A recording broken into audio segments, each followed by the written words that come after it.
இந்த உலகத்துல ஆண்டவர் நிறைய பேரை நேசிக்கிறார். எல்லாரையும் ஆண்டவர் நேசிக்கிறார்.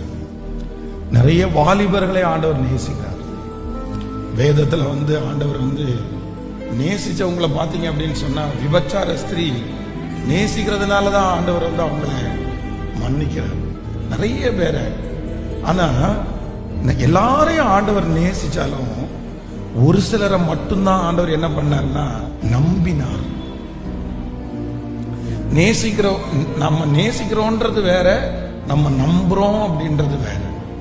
நம்ம நேசிக்கிறோம் அப்படின்றதுக்கு அடையாளம் என்ன அப்படின்னு சொன்னா, அவங்கள பார்த்து ஒரு பிரைஸ் தலாட் சொல்லுவோம், அவங்களுக்கு ஒரு சாக்லேட் வாங்கி கொடுப்போம், அவங்கள சாப்பிட போகும்போது கூட்டிட்டு போவோம். நேசிக்கிறதற்கு பல விதமான அடையாளங்கள் இருக்கிறது.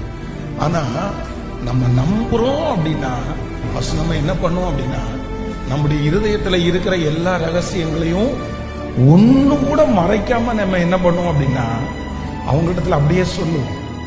நேசிக்கிறவங்களுக்கும் நம்ம நம்புறவங்களுக்கும் நிறைய வித்தியாசம் இருக்கு.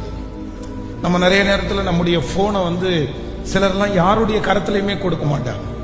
ஆனா ஒரு சிலருடைய கரத்துல என்ன பண்ணுவாங்க அப்படின்னு சொன்னா கொடுத்துருவாங்க, நீ வச்சு. ஏன் அப்படின்னு சொன்னா நம்ம அவங்களை என்ன பண்றோம் அப்படின்னு சொன்னா நம்புறோம்.